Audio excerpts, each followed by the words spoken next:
You're back. This is BuzzChomp, home of fitness and entertainment. We're talking Lovecraft Country, episode 2. I'm Mandi, and it's all about the magic revealed. I'm Mandi. I'm Dan. Subscribe to BuzzChomp. Woo! Whitey on the Moon gave us a ton of information, brought us a major death, and unleashed Atticus's magic and the magic of the world onto us. Spoilers, if you haven't watched episode 2 or you don't want to know, don't watch any further because R.I.P Uncle George. Or is it Daddy George? We really don't know, even though Montrose and him have a conversation. Obviously, the two of them were both in love with the same woman, and it is unclear which one of them is Atticus's father, even though Montrose said we settled that years ago. So there's that. And now Uncle George is dead. This episode introduced really the magic and the power of the sons of Adam, and now the power of Atticus. Each episode has its own horror vibe to it. This one obviously was all like magical and all of that. While we still have those vampire creatures. Hello, Christina, Samuel's daughter, delivering one of them through a cow. That was creepy. We met the woman who controls them by the whistle. Not only does Samuel, the leader of this one lodge of the sons of Adam, not only does he have these magical powers, right? I mean, hello, he healed Leti. His daughter also does. Hello, just by her being like, okay, Leti and Uncle George are able to remember what happened to them after not remembering it.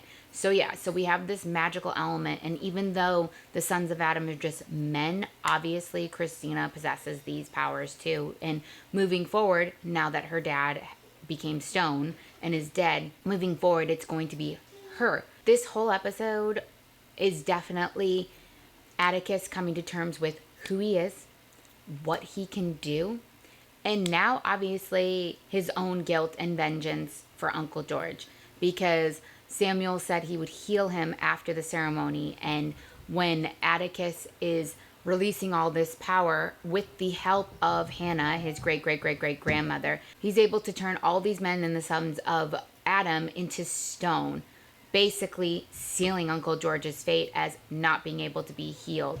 Was Samuel going to be able to heal Uncle George? He was going to be entering the Garden of Eden if it worked, which his hubris was his downfall, because honestly, obviously the time before with Atticus's great-great-great-great-grandfather, him not being able to do it, obviously Hannah had something to do with it. She has her own magical powers. So not only did Samuel get the magical powers from his great-great-great-grandfather, he also got them from Hannah, because we see her leading him out, him following in her footsteps of what she did. So now the big thing here is Atticus and his journey.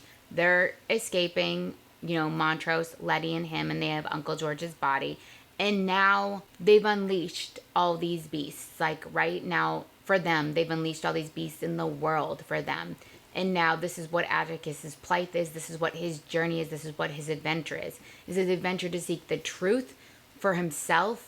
Or is it now going to be these people coming back for him because he has this power and he is this black man in a world where black men should not have this power, and they're going to be coming for him to take this power, to sequester this power, or he needs to release this. He needs to break these spells. We saw the spells in this episode, and while I know next episode will hunker into a different feel, whether it's a ghost story or whatever other horror elements they're going to add in, that magic is still going to be there. Like those vampires, creatures were still there. So we're just adding on top of it. Tick and Montrose banding together. Obviously they have some wounds to heal. And then we also have Tick and Leti. Obviously their romantic feelings are going to be unwound throughout this series. There was so much in this episode. I didn't even touch on as much as I could because there was just so much. But what we have revealed here is Tick, a magician. He's got to come to terms with that magic. He's got to use that magic to help him, to help Leti, to help their family, to help their people, because everything is going to be unleashed now on them and coming for them. And this adventure and journey is only just beginning with 2 episodes in. I'm Mandi. Subscribe to BuzzChomp for more of our Lovecraft Country and share with me. What did you think of episode 2 in this crazy, crazy adventure? R.I.P. Uncle George. R.I.P. Thanks for watching BuzzChomp. Subscribe and share. Subscribe and share. Subscribe and share. Share. Woo.